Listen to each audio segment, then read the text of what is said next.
हमारे साथ सुधांशु त्रिवेदी हैं। सुधांशु त्रिवेदी जी से सबसे पहले हम जानेंगे, हमने टीवी पे आपको इतनी सारी डिबेट्स में देखा है और लगता है कि इतनी हीटेड कॉन्वर्सेशन है। आप लोग ऑफ एयर भी उसी तरीके से बात करते हैं सुधांशु जी? I mean, मन में कुछ रह जाता है? देखिए, मेरा ये मानना है कि डिबेट की तरह होनी चाहिए, क्योंकि ये देश तो वो है जहां संवाद और शास्त्रार्थ वैदिक काल से भी होता रहा है।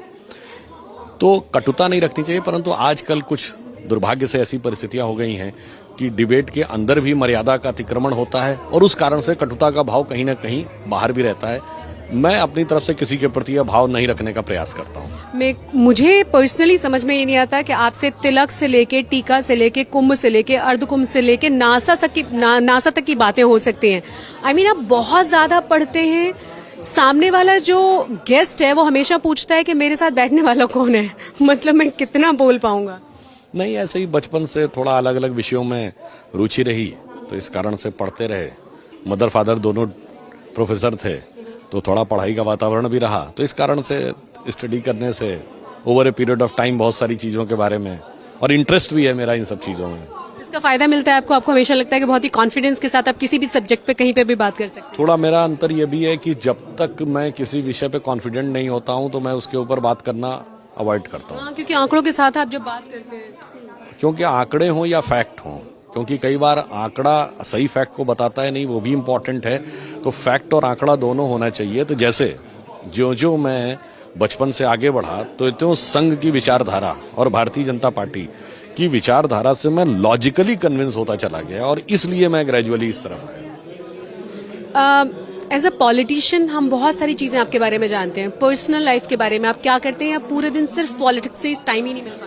नहीं, सब चीज़ें सहज रूप में चलती रहती हैं। उठ के मिलना जुलना, पार्लियामेंट है तो पार्लियामेंट में जाना, नहीं तो अन्य कुछ अपने कार्य करना, और शाम तो फिर 5 बजे से लेकर 10 बजे तक पिछले 10 साल से यही चल रहा है।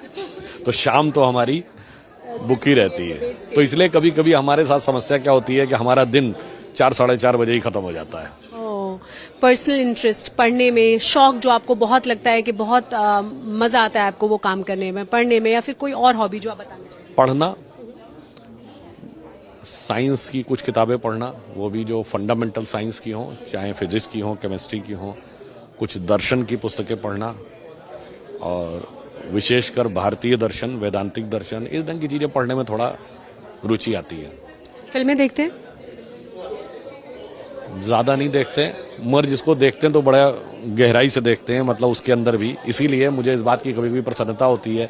मैं जब स्टूडेंट लाइफ में था तब अपने दोस्तों से कहता था कि देखिए फिल्मों में किस ढंग का स्क्यूड प्रेजेंटेशन है हिंदुइज्म का, मगर उसके बावजूद तब लोगों को नहीं एक्सेप्टेंस होती थी। अब सही होता। मैं एक छोटी सी बात कहूंगा, मैं किसी के अगेंस्ट नहीं बोल रहा हूँ। खूब फिल्मों में आपने देखा होगा 786 नंबर का कमाल, कभी बिल्ला, सोशल मीडिया पे भी बड़ी वायरल हुई है ये बात। मैं सिर्फ एक बात फूड फॉर थॉट देख छोड़ता, 108 नंबर का कमाल कितनी बार दिखाया गया फिल्मों में।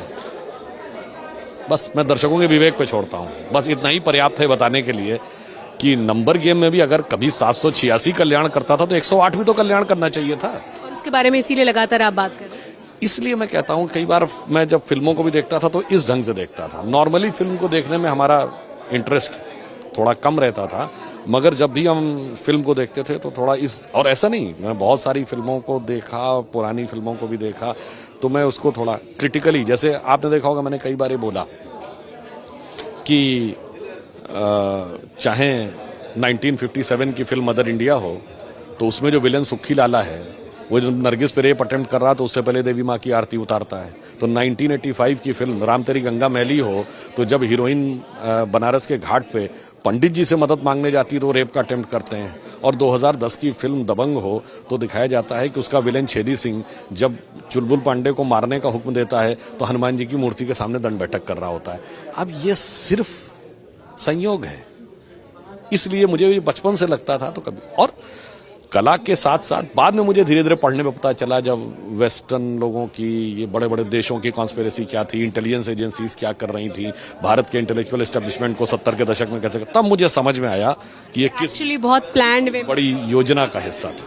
कोई मैसेज यंगस्टर्स को देना चाहेंगे, छोटा सा मैसेज? मैं सिर्फ ये कहना चाहूँगा कि भारत में यदि आप पैदा हुए हैं तो ये बहुत बड़ा सौभाग्य है, चूँकि हमारे यहाँ कहा गया है कि गाजंती देवा किल गीत कानी धन्यास्तुते भारत भूमि भागा स्वर्गापवर्गास्पद भाग हेतु भवंति भूयः पुरुषासुरत्वात्।